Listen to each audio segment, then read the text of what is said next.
कैसी लगती है यमुना?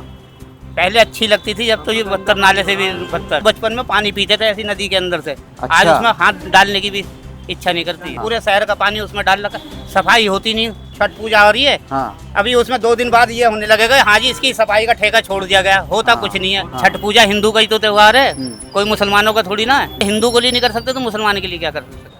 नमस्कार दोस्तों, स्वागत है आपका एनटीवी पर। मैं हूं आपके साथ अंश शर्मा और आज बात करेंगे हम एक ऐसी नदी की जो सदियों से रो रही है।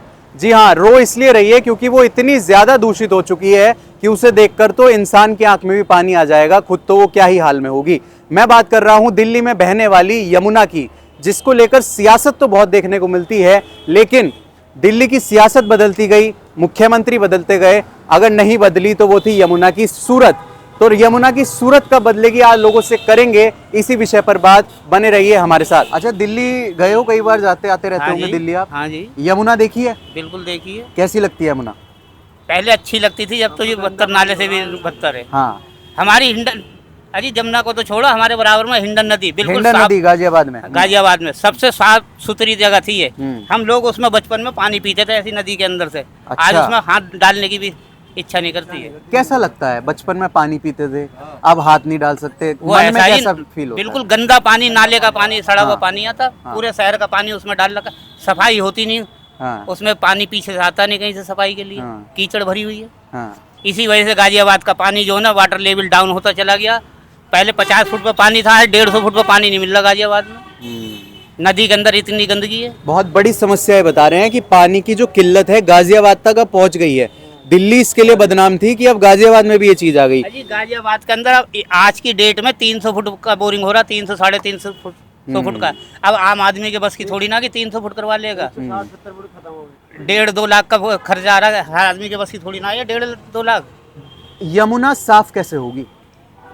कोई किसी पर आरोप लगा देता है, केजरीवाल सरकार मोदी सरकार पर लगा देती है, मोदी सरकार केजरीवाल सरकार पर लगा देती है। यमुना साफ कब होगी? ऐसा है जी, हमारी तो हिंडन नदी का हर साल ठेका छूटता है कि अब किसे सफाई होगी। अब छठ पूजा हो रही है, हाँ। अभी उसमें 2 दिन बाद ये होने लगेगा, हाँ जी इसकी सफाई का ठेका छोड़ दिया गया। होता हाँ। कुछ नहीं है, खा जाते हैं अधिकारी हाँ। पैसे।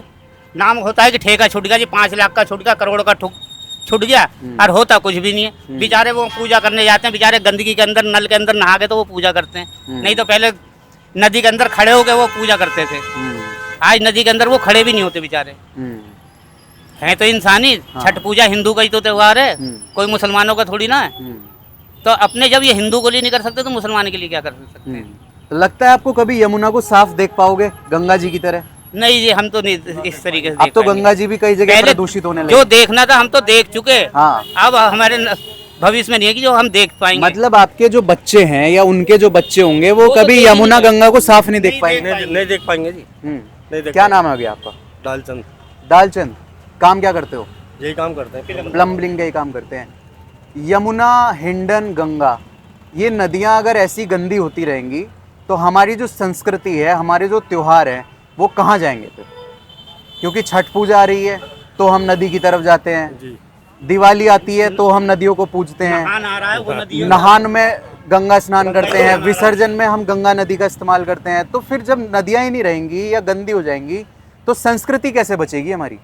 इंसान ही नहीं बचेगा। इंसान ही नहीं देखिए, बचेगा तो बताइए, इंसान ही नहीं बचेगा तो संस्कृति क्या करेगी फिर? बहुत गहरी बात कही आपने। सही बात है जी, बिल्कुल। जब कुछ रहेगा ही नहीं तो इंसान कैसे रह लेगा? जब जीव जंतु उसमें कीड़े मकोड़े की तरह मर जा रहे हैं तो इंसान तो ऐसी इसी तरीके से मर रहा है आज की डेट में।